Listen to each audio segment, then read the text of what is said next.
Magising kayo ng mabagal, mga tagabuo ng pangarap, simula ang araw sa ingay. Narinig nyo ba? May malaking bagay na napagatapon ngayon sa aming parke.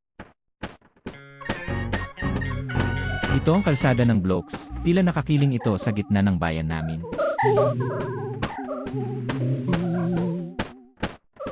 Oh, ayoko. Nahulog na ang mga kulang blocks sa lahat ng kalye. Pula, asul, dilaw at berde, nasa ibabaw sila kahit anong tingnan mo.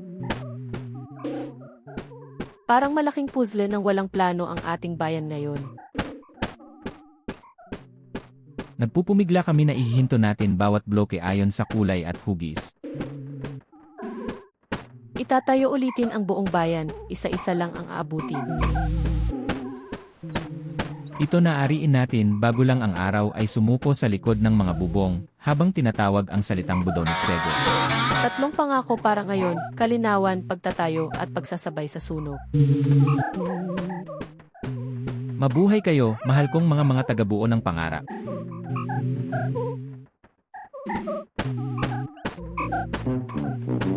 Bago nating lumipad, isang maliliit na awitin upang ipagdasal ang araw tulad tuwing umaga.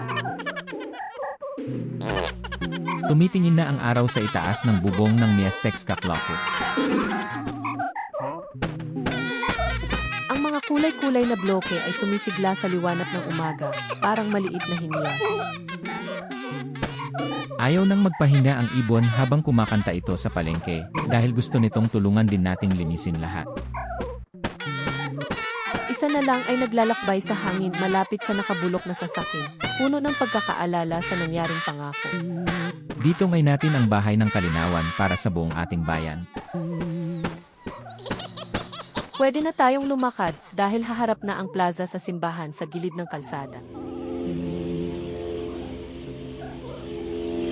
Nangyari lang ito kay Kastanek na nakatayo pa rin sa tabi niyang karitahan ng lubos na nag-isip. Hindi ka masama, Kastyang, hindi mo din ito ginawa ang mahal kong aking kabataan.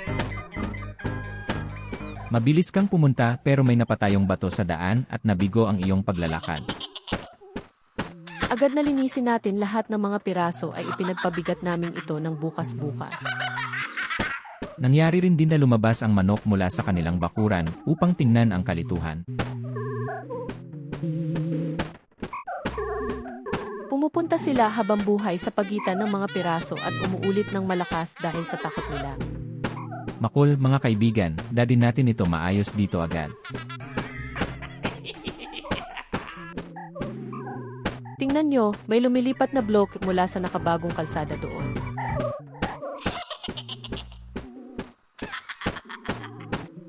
Oh, sino ba ang mabilis nang dumalo ng puno ng bloke?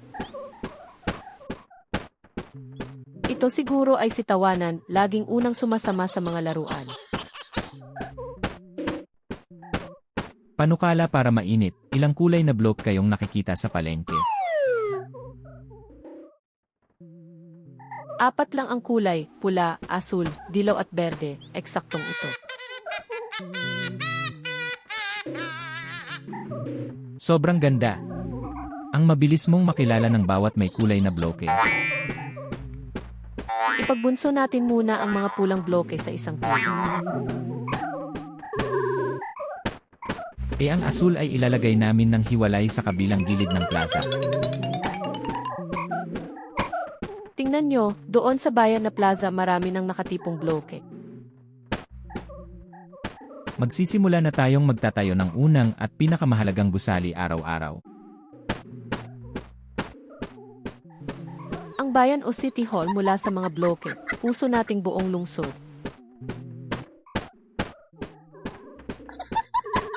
Dahon ng malaking pabilog sa itaas na mananatiling makilala bawat bagong umaga.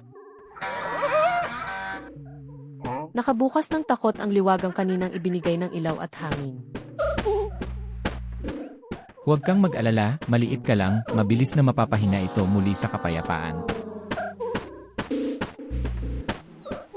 Dumating na kami. Ang Bayan Plaza ay handa ng maayos ang pagkakalagay nito. Magsisimula natin ang matibay na pundasyon gamit ang pinakamalaking bloke. Inihagap namin ito ng mabuti, isa't isa at may lakas. Dito sa pundasyong ito ay tumatayo ang buong gusaling blok ni Tawanan.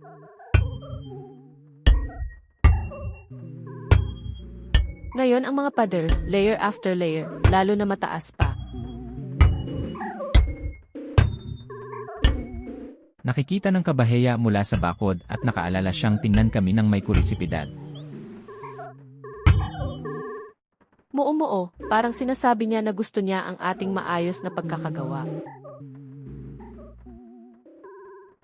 Binubuo natin ang mga pader, 1, 2, 3, 4.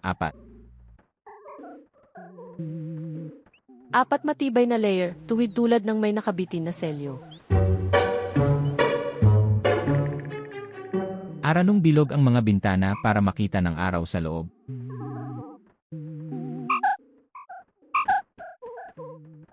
At sa itaas ng pinto, ilalagay natin ang maliit na ginto at mapaitiing singboard. Pumupunta pa rin ang mga kurukuro paligid naming parang gustong tumulong sa paglalagay nito. Maraming salamat sa tulong pero ito ay para sa ating kamay lang.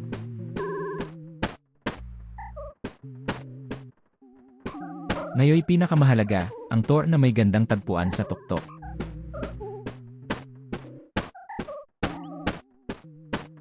Dumadami ng mabagal at isa-isa ang mga bloke hanggang sa dulo ng pader.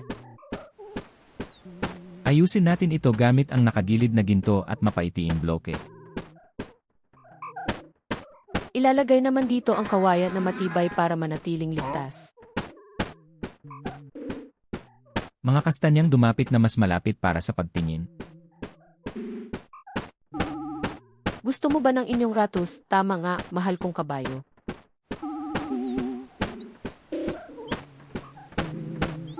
Suliranin para kayo, ilang mga bloke ang kulay pula doon sa tabi ng ratus at ilan naman ang asul. 5 na ang pula at 3 ang asul, tinatala kasama nyo.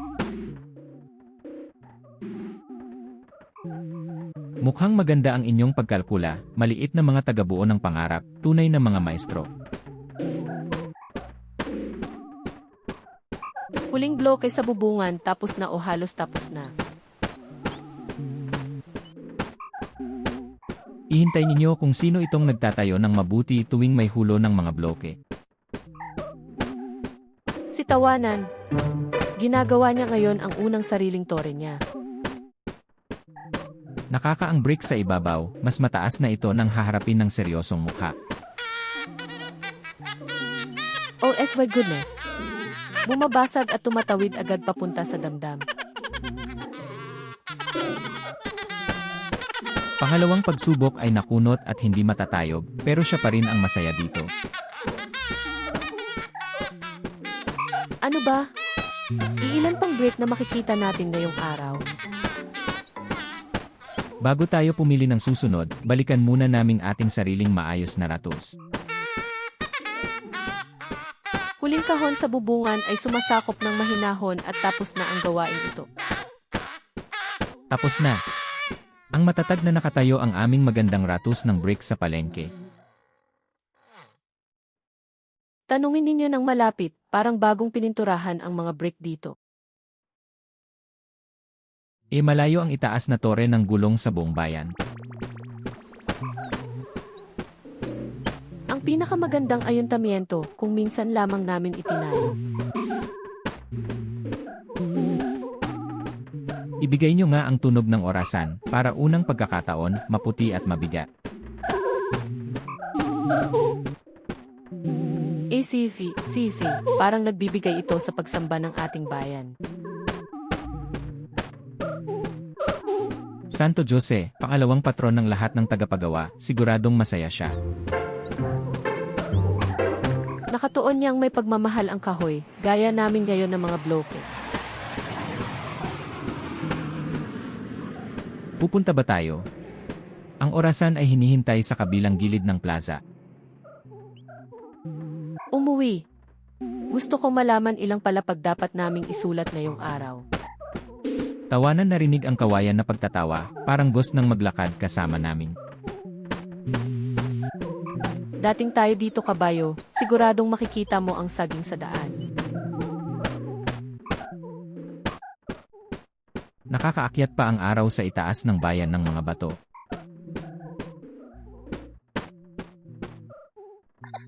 Mabilis na magsagot ang anino habang mas mainit na ang panahon. Tingnan niyo kung gaano kolor-kulay at nakalilimutan nilinlang ang mga bato sa ilaw ng araw. Hindi pa sila handang makapagkatayo sa tamang posisyon ngayon.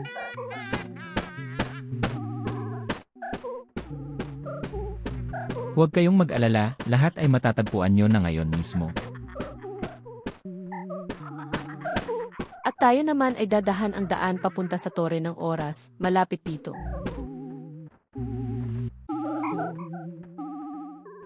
Pangit ang pagiging matibay kaysa sa mabilis na kamakailan, tandaan nyo. Huwag kalimutan. At ngayon ay tumatakbo kami papunta sa Tore ng Oras.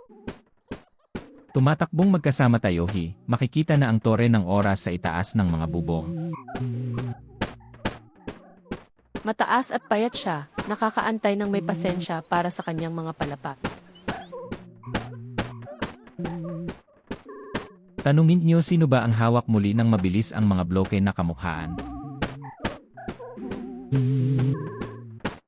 Tawanan. Ito ay ikatlo na beses siyang subukan magtatayo ng kanyang tore. Ikinalangit niya ngayon ang mga bloke sa anyo ng trihig, mukhang may dahilan ito. Maaaring iniisip niya na mas matibay ang tatlong kanto kumpara sa apat na gilid. Akala naman at ngayon ay magtatrabaho kami sa ating sariling tore. Dumating na tayo, handa ang palengke katabi ng Tore ng Oras. Magsisimula natin sa apat matibay na bato o pilapilang haligi. Ilalagay namin sila ng pantay-pantay, isa lang sa bawat sulok.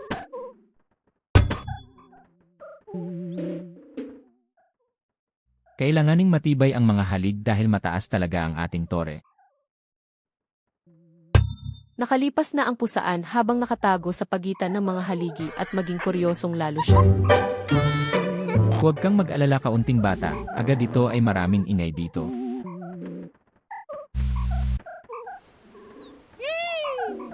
Tapos na ang unang palapag at pininturahan nito ng pula.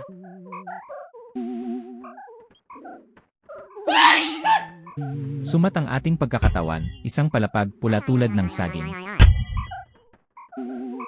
Ang ikalawang palapag ay tumatibay na ito ngayon as kulay bughaw parang langit. Dalawa na ang mga palapag at dalawang kulay, lalo nang lumilipat pataas.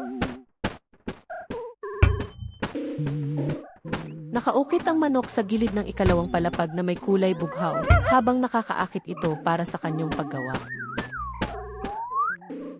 Ikatlong palapag ay dilaw tulad ng mga sunflower sa parke. Tatlo na ang mga palapag at tatlong kulay, tumataas ng mabilis ang tore papunta sa taas. Ang ikaapat at huling palapag ay berde tulad ng bagong damo.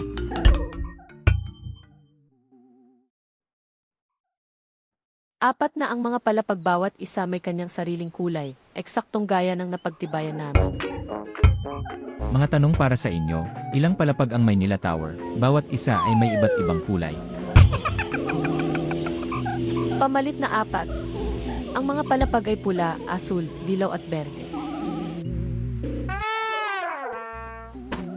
Sobrang magaling kayo humuli ng bilang, tunay na guro sa mga kulay at palapag.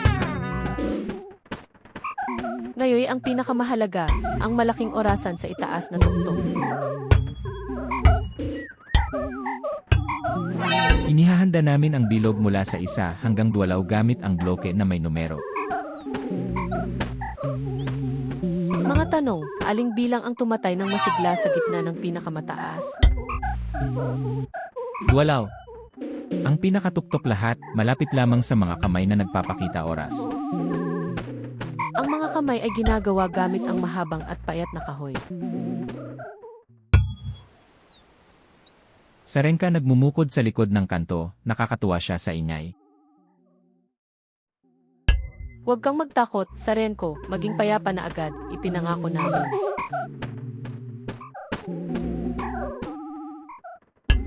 Ang huling bloke ang nasa itaas ng tore at handa nang ang mekanismo. Ihintay niyo po, may ibang tao na bumubuo sa tabi, napabilis siya. Tawanan yan, ika-4 na beses ngayon siyang subukan.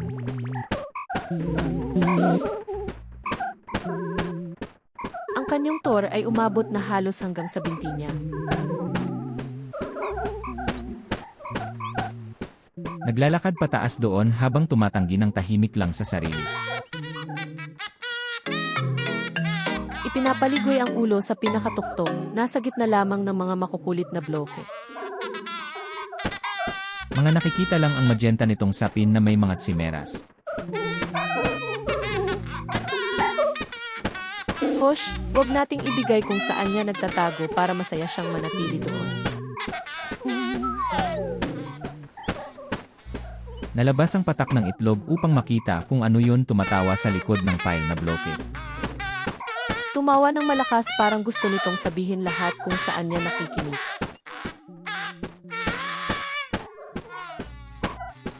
Ang aming Tower of Clock ay halos tapos na buo.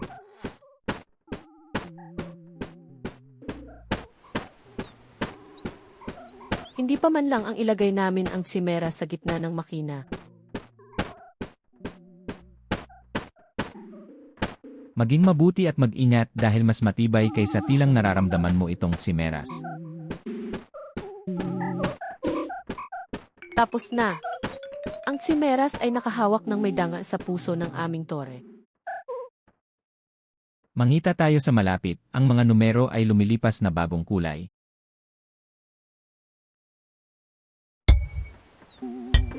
At mula sa malayo, parang rainbow pencil ito na nakatutok sa langit. Ayon kay mga tagabuo ng pangarap, ito ang pinakamataas na gawa ngayon. Maaring marinig natin agad kung paano tatakbo para unang pagkakabili. Hinahangaan namin ng mahina habang hinihintay ang orasanong magtrabaho. Naligtas ang mga kamay at gumagalaw na pagsunod sa bawat segundo.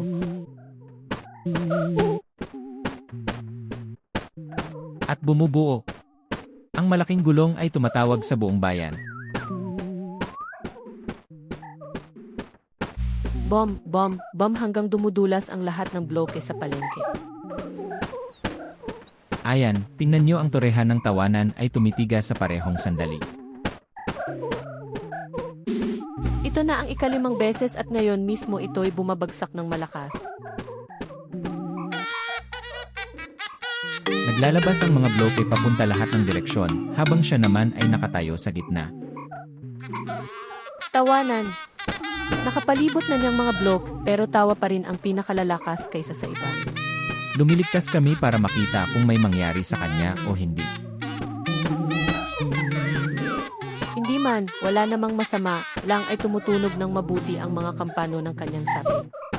Ika-5 torehan, ika-5 pagbagsak pero pinakatawanan na rin ito. Maaaring subukan mo muli sa susunod na beses na gumawa ka kasama namin. Tawanan kinabukbukan ng ulo niya at tinapakanan ng mga blocks habang humihiling sa amin. Dala-dala niya ang kanyang pinakamahal na kurba na piraso kayo para maging souvenir. Sino ba ang gumawa ng ganito dami ng kulay sabihan niyo? Si Diyos Ama, mahal nila. Siya ang lumikha ng buong mundo at bawat kanyang mapagkukunan sa iba't ibang kulay. At alam niyo na ba? Ang pinakamaganda ay siyang gumawa rin kayo ng hiwalay-hiwalay at may pangalan lahat.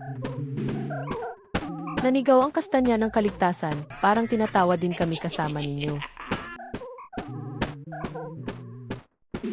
Kahit mga kabayo ay marunong magtawang-tawa sa mabuting kwento, tama ba ito, Kastanya?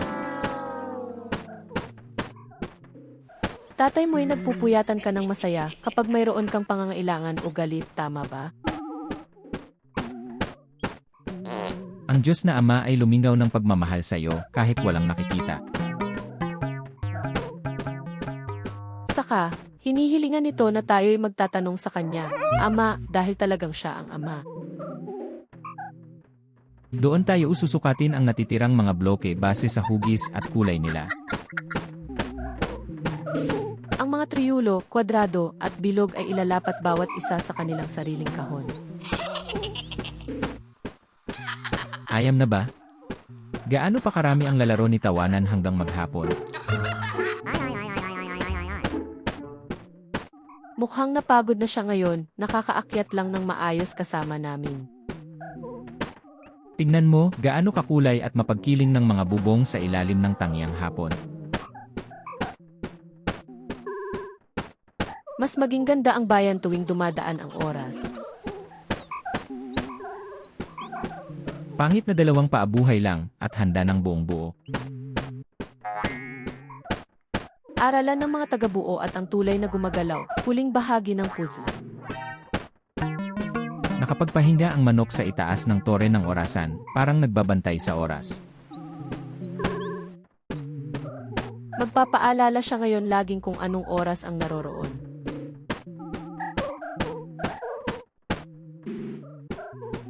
Dikit na kami sa aralan dahil nasa gilid pa lamang ng maliit at masiglang ilog.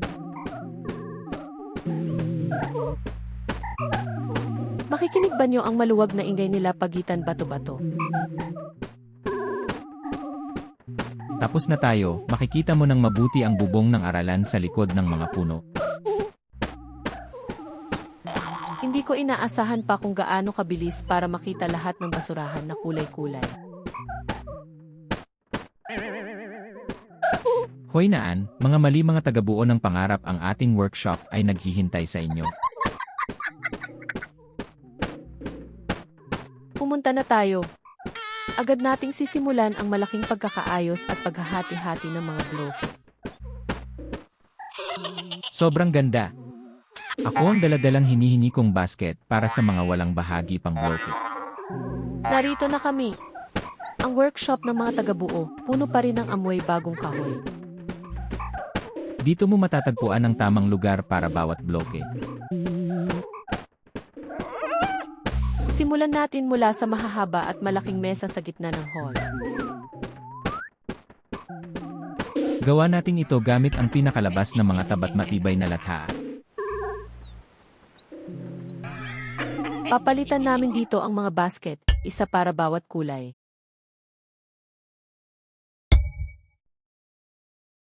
Mga itim na kahon, ang asul na kahon, dilaw at berde.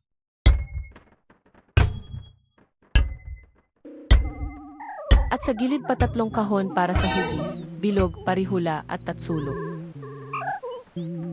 Nakita ng tawanan ng loob dahil gustong-gusto niyang makilala ang maraming kulay na kahon. Magandang hapon ka naman, maliliit kong pusa. Gusto mo bang tulungan naming mag-sort ngayon? Papagsimutan na kami ang pag-sort, isa-isa ang piraso, ng husto at maayos. Ito ay pula para sa pulang kahon, nga ba?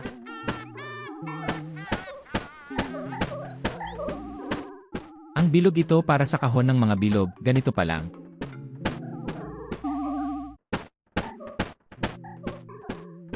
Nakita ni Tawanan na gusto nitong tulungan kami ngayon sa pag-sort.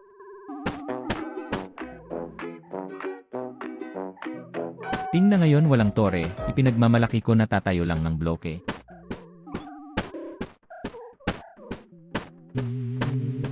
Hinihigop niya ang buong kamay-kamay ng mga bloke na pinto-pintuhan sabay-sabay. O ayoko naman, parang napili pa siyang sobrang dami tulad laging ginagawa niya. Pumupunta ng masaya papuntang kahon habang pinapansin niya ang bawat hakbang. Umuusok tayo magkakasama kung ilaong pinto-pintuhan ang hinihigop sa kamay, 1, 2, 3. 4, 5, 6 at paano lang isa na pinatitigan sa itaas. Mukhang tanong para kayo, Ilang bloke na pinto-pintuhan ang inihahagis ni Tawanan bago siya ipalabas. 7. Ito ang tamang bilang, tinanong ng mabuti bago lahat ay natulog sa sahig. Ito talo sa katapusan, na paring sandali ay inilabas ang lahat sabay-sabay. Nakaligtas ang mga bloke at tumatakbo ng buong paligid ng gusaling pambubuo. Hindi naman nawala kami, kumulit-kumilit tayo habang nagtatawa sa isip. Umalis ulit ang mga korki upang tingnan kung ano ang lumalabas na malakas tunog. Huwag mag-alala, mga kurki, ito lang ang mga trihigong bumabalik sa kanilang lugar. Tahad na may kwadrado rin ngayon at halos puno na ring kahon ito. Samantalang kutsara ng bilog ay tumatakbo ng sarili niya parang gustong umalis pa. Ikinakabit na ito bago malampas ang pinto ng gusaling pambubuo. Inana ang mga shelf para sa pinakamaliit na blocks.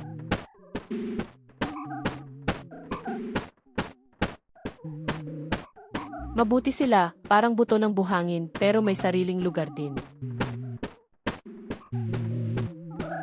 Tingnan ni Sarenka pinto ng workshop ng punong-puno ng kuryosidad tungkol sa order. Curious siya, pero nananatili pa ring napakapagod at mahiyain.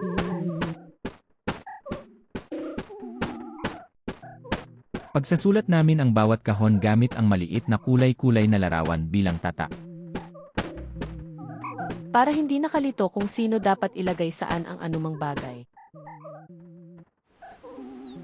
Heto na, halos tapos ng ating workshop ng mga tagabuo ng pangarap.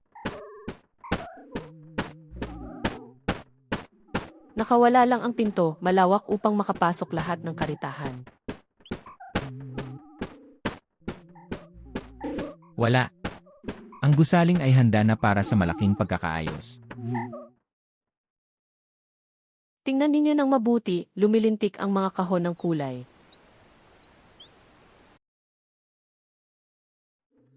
At mula sa malayo, parang isang tabi-tabi ng araw kulayan ang gusali.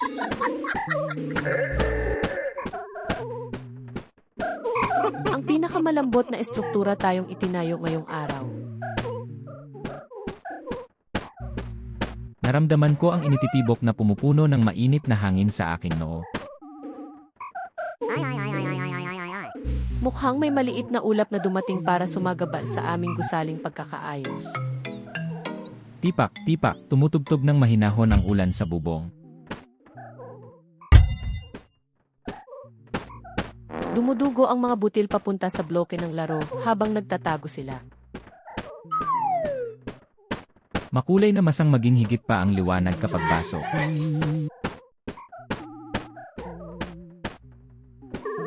Tingnan mo, Brick. Tingnan ng mabilis ang langit.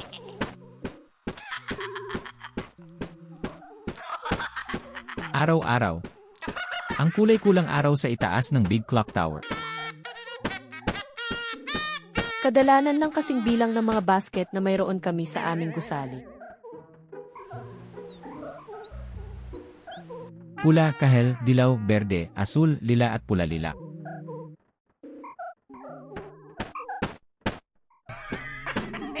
Baka gusto din nilang iayos ang kanilang kulay ngayong araw.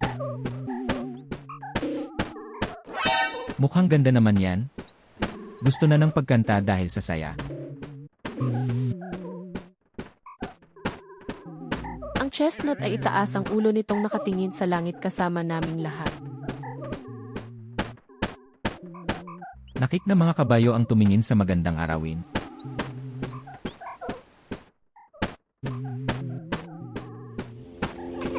Hindi pa tapos ang ulan, lumabas muli ang araw likod ng kumukublihang yungkol.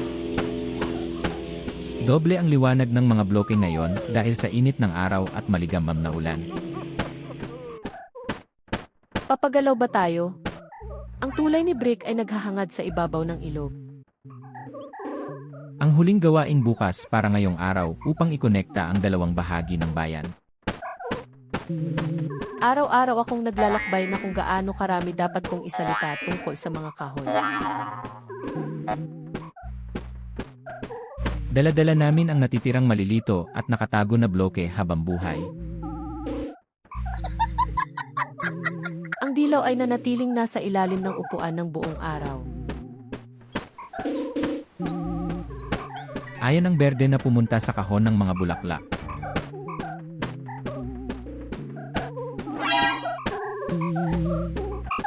Nag-iisip kami habang nakatingin ang isda gamit ang kanyang iisa lamang mata.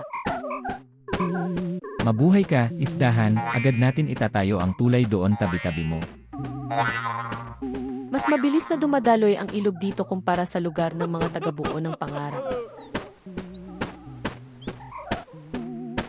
Dapat tayong gumawa ng matibay at mapanatiling tulayan. Tingnan ninyo, parang nakakagising ang tubig dahil sa ulan.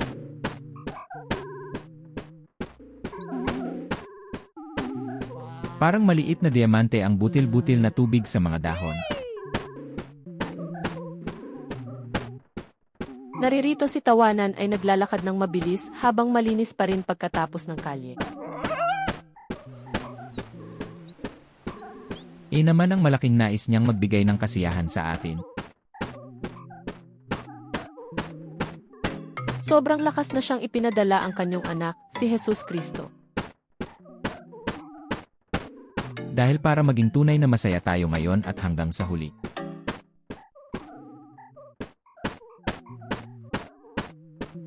Nakikita na ang dalawang gilid ng tubig na naghihintay na magtambal. Ito ay nasa isang panig ang gusali, habang ang kalsada papunta sa bahay naman ay nasa ibang panig. Malamig at may amoy ng ulan ang damo malapit sa tubig. May mga pato na lumilipad ng payapa tuwid sa ilalim ng susunod na tulay. Pakpak, pakpak. Malakas sila sa pagtatawag sa kanilang sariling paraan. Marami sa pagpapasalamat, susunod natin ang magandang anino. Nandito na tayo, naghihintay ang ilog para sa ang nakabagong tulay. Huling gusali ito at huling bahagi ng aming puzzle.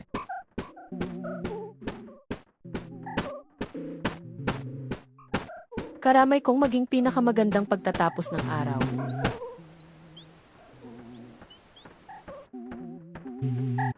Dahil palang umuubos na ang araw patungo sa kanluran.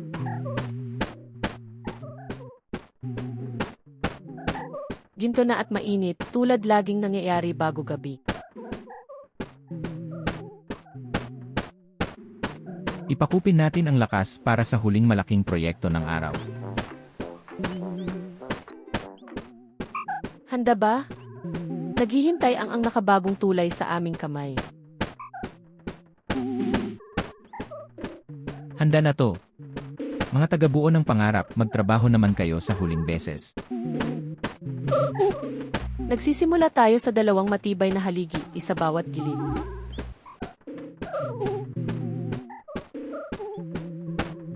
Pasok na tayong ilalagyan ito ng malalim sa lupa para maging mapatatarigan. Ang tulay ng paghahalo ay lumiliko ngayon mismo habang nakikita natin ito. Linyang-linya, mas lalong tumataas ang tulay papunta sa kabilang gilid.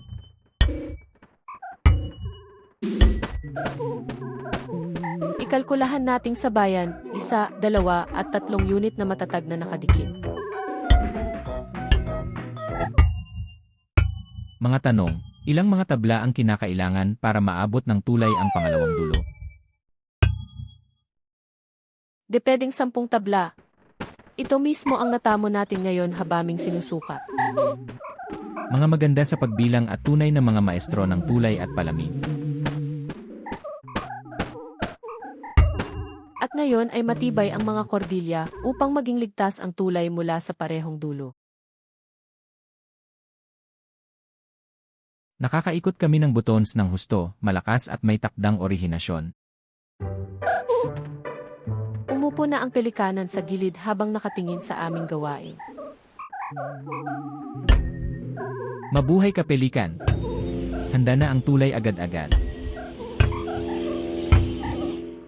Mga kagubatan sa magkabilang panig upang hindi makapagalit, ngunit walang maaaring pumasok sa tubig. Pinturahan natin ito ng masaya, gamit ang mga kulay ng buong araw-araw na ula. Umuupod na ang mga pato at nakakagulat sila sa mga kumukulay na kagubatan. Siyakop ka ng mga pato, ang kulay pa rin ay medyo basa.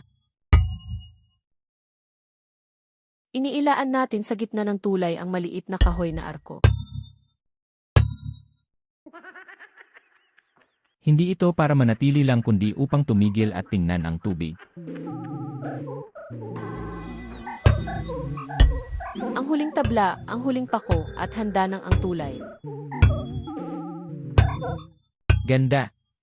Ang tulay ng buhawi ay konektahan na muli ang dalawang dulo ng bayan natin. Tingnan niyo malapit kung paano nililintik ang bagong kulayan ang kahoy.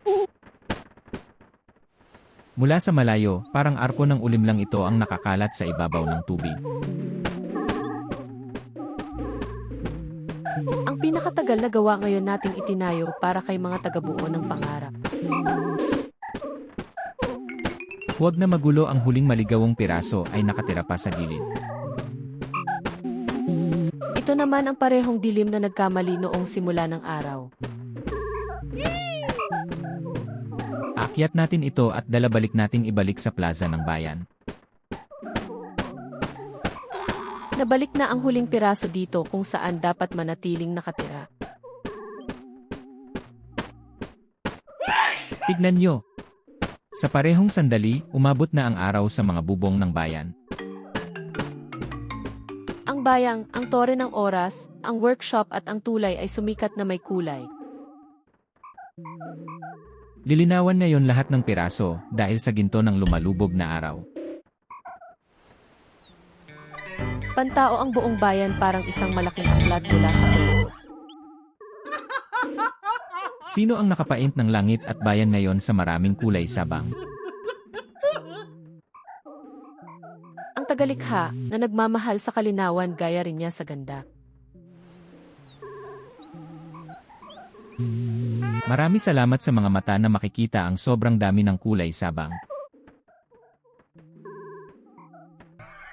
Tingnan ninyo kahit anino ay mayroon ng kulay, pink at ginto ngayong araw. Ialimutan nyo ang kagustuhan ngayong araw, mga tagabuo ng pangarap.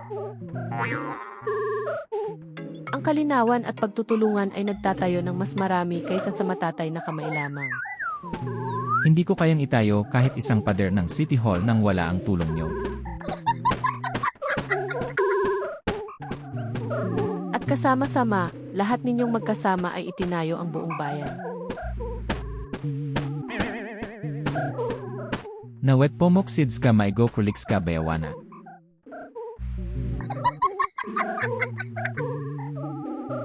Ay Kate Kitnisi, kadigdakad si Kirk Saxon.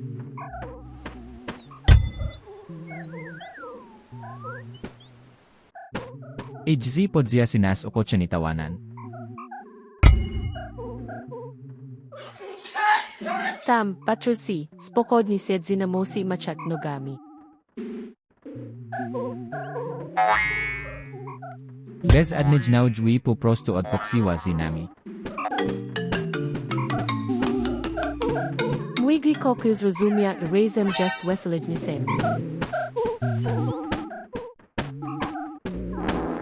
Iinitawanan iusid zinami na chwil od poksin ko.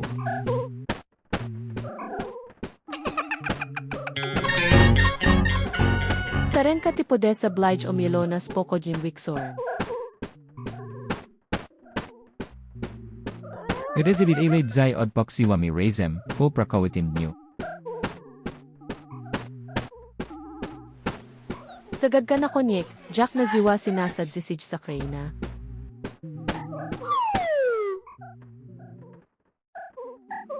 Mistex ko klako.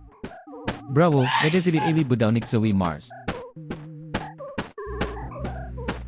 Estera zagad kadla stars ako, one iliksi gay pamisi. I'll raise misek proboad zi postawi suji ay rzibi way, zanim si poda. Rezi. Pita perbaskokcha si Rezem si Bisimwi Sigarovich. Dosko na pami, Mr. Oxy, Justice Bistrozej Slazi. Pero sa presersya si Zaraz Irziri Ratusu, pamita si Tamten Opade. Mga ikatloha sa paglalakbay papunta sa Tore ng Oras, ang ikaapat na isda ng nasa loob. Ikalawa at pinakaingay ang kapag hinugaw niya ang malaking kampana. Babalik na ba tayo? Ang City Hall ang naghihintay para sa aming gabi-gabihan. Balik kami, pero may huling tingin pa sa buong bayan.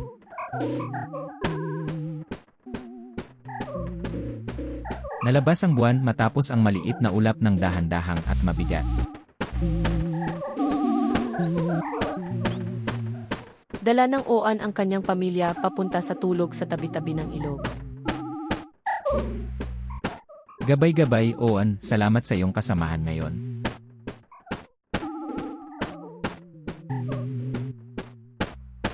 Bukas ay aalisin natin ang mas magagandang bagay pa, ipinapahayag ko ito. Sabing ang bawat araw ay bagong pakikipaglaban sa bagyo.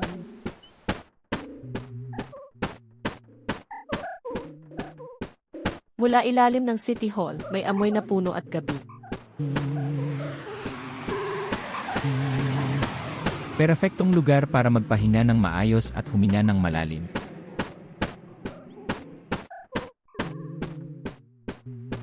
Ang mga manok ay nakatulog na sa kanilang kurniko tuwing nasa tabi nila ang workshop.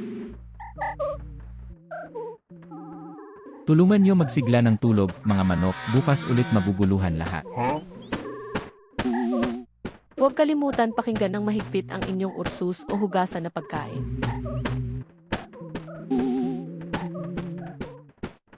Panatilihin niyo sa isip ang kulay-kulay at maayos na bloke para sa inyo. Salamat dahil kayo ay kasama kami ngayon, mga taga-buo ng pangarap.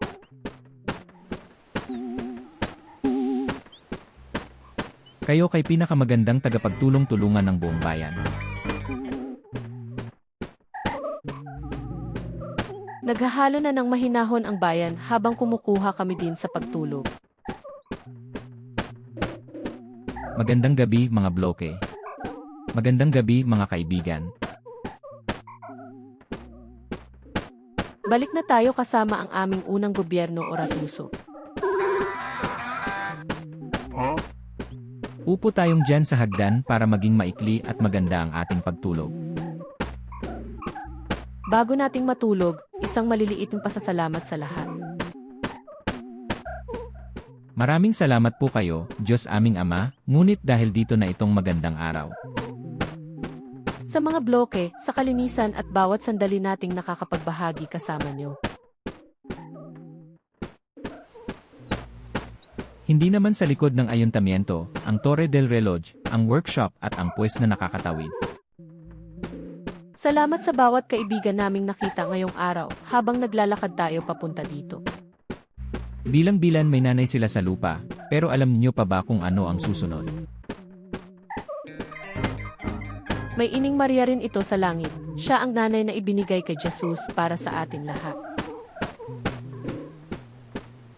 Hindi niya iiwan ang aming dalang-dalang dahil parang nanay din, naghihintay siya ng pagbabalik ng mga anak nila. Gabi na po. Magpahinga ng maayos, mga taga-buo ng pangarap.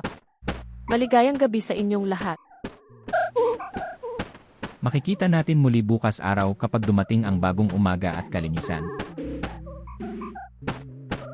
Tingnan nyo, naglalabas na ang mga bituin isa-isa habang lumilitaw sila sa kalapit na gabi.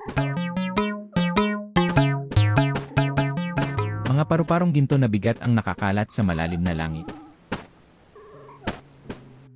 Huwag kayong mag-alala, isingit ninyo ang mga bituin o ang kulay-kulay na bloke habang kumukuha ng tulog. Magandang gab, Lumi. Makikita mo kami bukas o. Mataas sa malayo si tawanan at nag-iisip bago magsilbi sa gabi, samantalang tumutugtog ang maliit na pampaligoy ng kanyang sapin-sapin. Pa! Magandang tulog kayo lahat nyo'y mahal kong mga kaibigan.